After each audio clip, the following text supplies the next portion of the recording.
This is your uncle who watches one Meet Kevin video and is certain the world will be Mad Max in 2 days. He calls you approximately once a week. The conversation always has 3 parts. Him calling you on a Tuesday saying you need to sell everything because the global economy is about to crash, you saying you will to get him to shut the fuck up, and then him talking about his bunker in Minnesota while you eat a sandwich. His portfolio returns an average of negative 20% per year. Even though he wastes your time, talking to him always serves as a healthy reminder of who you're selling puts to.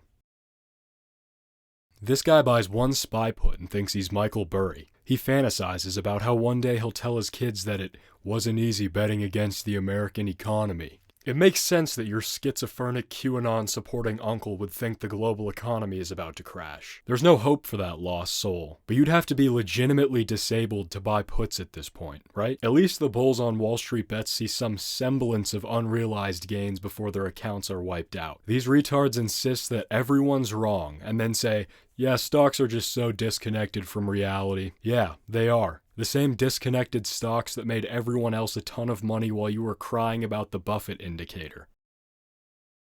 This guy has 10 monitors, one for each negative percentages portfolio returns every year. G tier, forget a real job. The Wall Street bets degenerate and options day trader are similar in one way. They're the exact same person. The options day trader is the same guy who buys shirts from Lululemon. You could have bought them from Target and your life would still be equally pathetic. Both the Wall Street bets degenerate and options day trader lose money in the stock market. This guy just spent $10,000 to lose money. Your portfolio returns either 10,000% per year or negative 200% per year, which averages out to selling your car to pay down your margin balance per year. His financial education is the Wolf of Wall Street. His trades consist of 3 parts: buying into a pump and dump, losing the entire position, then wearing pink shorts and telling his dad to wire him more money.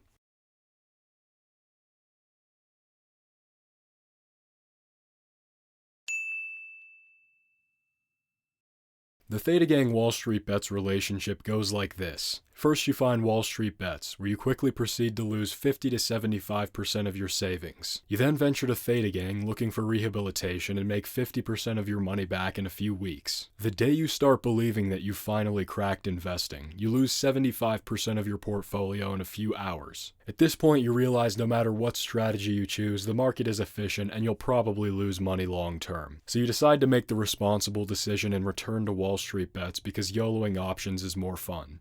Theta Gang is risk-defined, which is good for you, but it's also risk-defined, which is bad for the 10 million people that only care about your loss porn.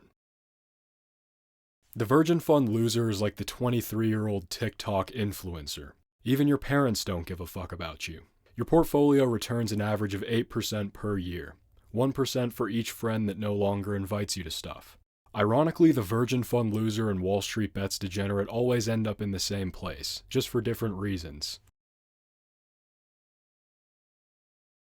You're like Donald Trump.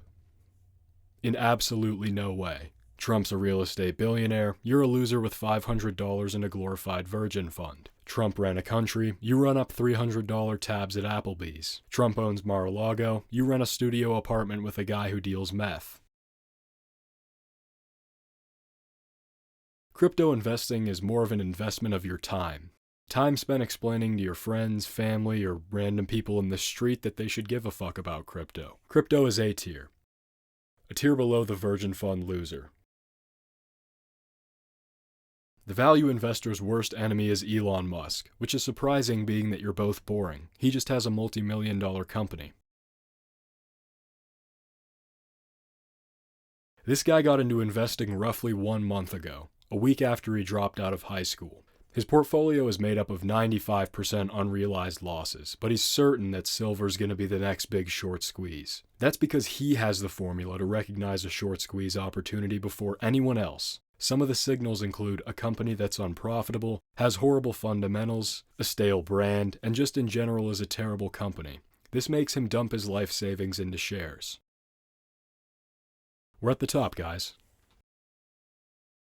This is the guy who makes low-quality YouTube videos talking about financial stuff. He copies every other finance YouTuber's video ideas and makes clickbait titles to try to drive traffic to his channel. He claims to be good at trading options, but in reality most of his positions are down 95% with no bid. In reality, he's just trying to get a Webull sponsorship before he gets evicted.